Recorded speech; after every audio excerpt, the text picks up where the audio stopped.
Hello बच्चों, hello विद्यार्थियों, hello साथियों, आप सब कैसे हैं? आई होप आप अच्छे होंगे। जैसा कि आप जानते हैं, यूपी बोर्ड परीक्षा बहुत ही सन्निकट है। इस घड़ी में बच्चों को कुछ समझ में नहीं आता है कि हम मैथ पढ़ें, फिजिक्स पढ़ें, कि केमिस्ट्री पढ़ें, कि सामाजिक विज्ञान। मतलब थोड़ा सा स्ट्रेसेस माइंड में आ जाता है। इस सब से कैसे बचें? इस सब से बचने का सिंपल उपाय है, जैसे कोई सब्जेक्ट आप पढ़ रहे हैं तो उससे मन थोड़ा विचलित होने लगे, तो सबसे आसान तरीका है मन को और टाइम को स्पेंड करने में। सबसे आसान तरीका यही है कि जो सबसे लाइक सब्जेक्ट हो, जैसे उस सब्जेक्ट को आप पढ़ें। जैसे आप पढ़ रहे हैं, बार बार घड़ी आप देख रहे हैं कि समय अभी बहुत है, हमें 11 बजे तक पढ़ना है, अभी 10 बज रहे हैं, तो टाइम मतलब देखो कभी कभी ऊब लगती है, ठीक है। तो इस हिसाब से आपको सोचना यह है कि जो आपका बहुत ही लाइक सब्जेक्ट है, जैसे टाइम स्पेंड करना है तो फिजिक्स का न्यूमेरिकल उठा लो, जो भी इंपॉर्टेंट प्रश्न है उसको टच करो, और फिर मैथ उठा लो। मतलब देखो सवाल वाल लगाने में क्या है, एक इंटरेस्ट बढ़ता है और मतलब कम समय ज्यादा से ज्यादा आप लगा सकते हैं, ठीक है। तो इस प्रकार के कुछ तरीके अपनाइए। अभी यह समय जो चल रहा है ये बहुत ही बहुमूल्य है। इसमें हर एक विषय पर चाहे 2-2, 10-10, आधे आधे घंटे सब पर आप समय दीजिए, और जो भी नोट्स तैयार किए हैं उसी को अब रिपीट कीजिए। नया टॉपिक पढ़ने की आवश्यकता नहीं है। तो चलिए और एक चीज बता दें, जो भी 9th के बच्चे आपसे जुड़े हुए हैं उनसे अवगत करा दें कि 1 मार्च से जो है इस चैनल पर टॉपिक वाइज क्लासेस चलेंगी, और इस क्रम में हम आपके सामने लेकर आए हैं बहुत ही इंपॉर्टेंट प्रश्न है ऊंचाई और दूरी से, जो कि 100% पूछा जाता है बोर्ड में। क्या है देखते हैं। भूमि के एक बिंदु से भूमि के एक बिंदु से 20 मीटर ऊंचे भवन के शिखर पर लगी एक मीनार के तल और शिखर के उन्नयन कोण 45 और 60 अंश है, तो मीनार की ऊंचाई बताना है। तो सर्वप्रथम आपसे जो बोला है पहले उसको आप इसमें देखिए, इसमें आपको चित्र बहुत जरूरी है। तो हम आपको बताए थे, पहले आप ड्रा कर लीजिए भूमि, समझ लो एक तल है, इसको आप लिख सकते हैं भूमि, ठीक। इस भूमि के एक कहीं पर एक बिंदु है, इसको मान लेते हैं ए, ठीक है। क्या मानोगे, यहीं पे हल में आप लिखते भी चल सकते हैं, माना भूमि पर एक बिंदु ए है, ठीक। अब देखो फिर आगे क्या बोला है, बिंदु से 20 मीटर ऊंचा भवन है, तो अब इस बिंदु से कुछ दूर पर एक भवन बना लीजिए। ये आपका हो गया भवन, इसको मान लेते हैं एक P है, ये Q है। भवन क्या है, भवन मान लेते हैं भवन PQ है, ठीक। इसके ऊपर एक मीनार लगी है, देखो शिखर पर एक मीनार के तल और शिखर के उन्नयन कोण, इस पर एक मीनार लगी है। मीनार आप मान लीजिए, यहां से थोड़ा एक पॉइंट और बढ़ा लीजिए, इसको मान लीजिए R, ठीक। तो यहाँ पे मीनार क्या हो जाएगी,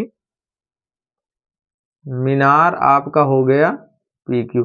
जैसे जैसे आपसे RQ, ठीक।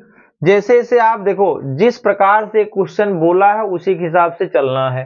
तो भवन कितना मीटर दिया है, 20 मीटर ऊंचा है, तो इसको आप मान सकते हैं 20 मीटर। PQ की लंबाई दे रखा है, कितना हो गया 20 मीटर, ठीक।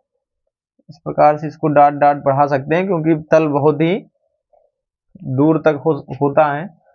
अब उसके बाद क्या कह रहा है, एक बिंदु से ही बात हो रही है, जो मीनार लगी है उसका तल क्या है, देखो क्यों इसका ये माना जाएगा तल और इसका ये माना जाएगा शिखर, ठीक। बात को समझिएगा। इस प्रकार से अगर चित्र बना दोगे तो यहाँ पे क्या लिखो, एग्जामिनर का ध्यान यहाँ पर नहीं जाएगा, ठीक है।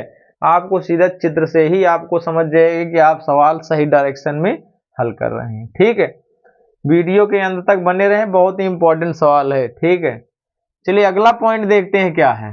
कह रहा है तल और शिखर, पहले तल बोला है तो तल से इस बिंदु से तल को मिलाएं तभी तो उन्नयन कोण बनेगा।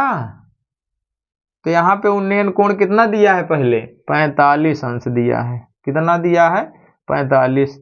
ठीक, फिर उसके बाद कह रहा है शिखर का उन्नयन कोण, तल पे हमने मिला दिया, अब हमें चलना है शिखर पर, तो इसी बिंदु से बात कर रहा है। तो चलिए अब यहां से शिखर को मिला देते हैं, तो ये ठीक। अब ये वाला जो बड़ा सा एंगल, ये पूरा एंगल जो दिया गया है, ये आपका कितना है। अब यहां से आप लिख सकते हैं, इसको हम थोड़ा सा इरेज कर देते हैं, कितना दिया है, 60 डिग्री। ठीक, क्लियर इतना। अब कह रहे हैं मीनार की ऊंचाई बताइए, तो मीनार की ऊंचाई यही तो है, मीनार की ऊंचाई मान लेते हैं, इसकी ऊंचाई कितनी है, h मान लो। ठीक, इसको मान लिए h। ठीक, मीनार की ऊंचाई हो गई। अब ये दूरी खाली दिख रही है, तो इसको आप मान लीजिए क्या है, x। बिंदु से लिख सकते हैं, बिंदु A से भवन की दूरी कितनी है, x। ये क्या है आपका AP। क्लियर। अब चलो देखो, जितने, अब इसमें आपको बताए थे जितने पॉइंट आपको गिवन है उतना आपको, मतलब उतने ही त्रिभुज आपको यूज करना है। भूमि के साथ ये भवन कितने अंश कोण बनाएगा, 90 डिग्री। अब समझ रहे हो, हल करने के लिए क्या करना है, इसे हमें ज्ञात करना है, ध्यान देना इस पॉइंट को। ठीक, तो आप लिखिए त्रिभुज, पहले छोटा वाला ले लीजिए, QPA में क्या करेंगे, QPA में। ठीक, यहां लिख देना एंगल P पर कितने अंश कोण बन रहा है, 90 डिग्री। अब देखो कोण के आधार, देखो आधार इसमें देखो, ये कर्ण से कोई मतलब नहीं है, 45 अंश के सामने की जो भुजा होगी वो लंब कहलाती है, शेष जो 45 अंश का कोण बनाने वाली रेखा है कर्ण के सापेक्ष वो आधार होती है। तो हमें लंब पता है और आधार, तो क्या कौन सा अनुपात लेंगे, tan लेंगे।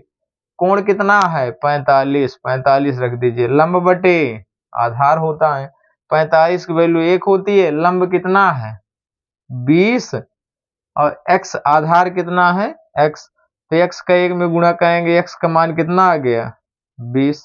ठीक, अब चलते हैं कौन सा त्रिभुज लेंगे, दूसरा त्रिभुज कौन सा है, RPA में, RPA में। ठीक, इसमें भी एंगल P पर कितने अंश कोण बन रहा है, 90 डिग्री।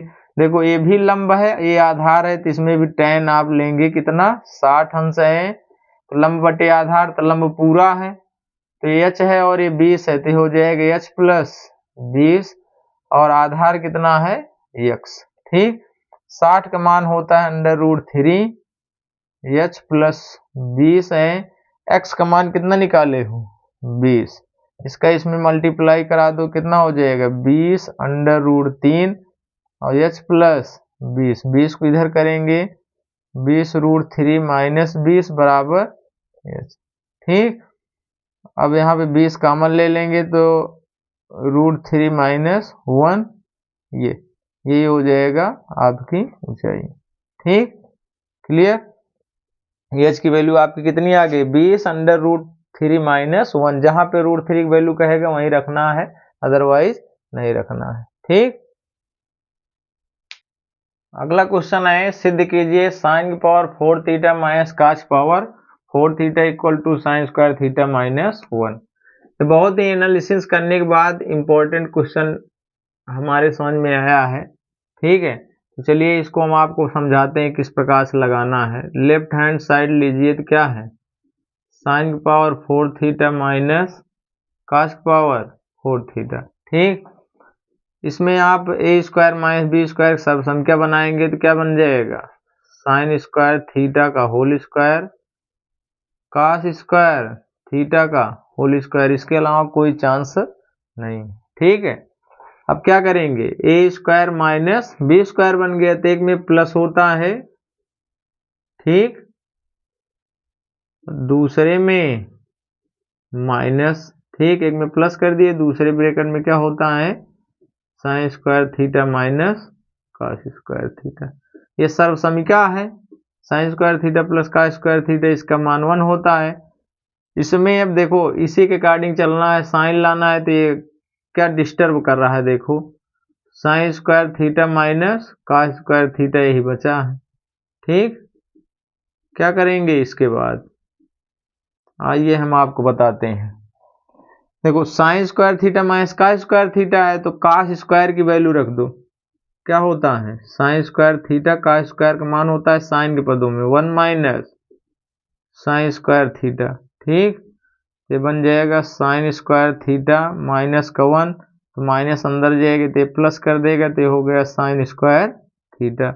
तो साइन साइन जुड़ जाएगा तो क्या हो जाएगा 2 साइन स्क्वायर थीटा माइनस 1, यही है राइट हैंड साइड। ठीक, इसी प्रकार जो है इम्पोर्टेंट श्रृंखला को देखने के लिए दिन प्रतिदिन जो है हमारे चैनल पर जरूर विजिट करें। जय हिंद, जय भारत।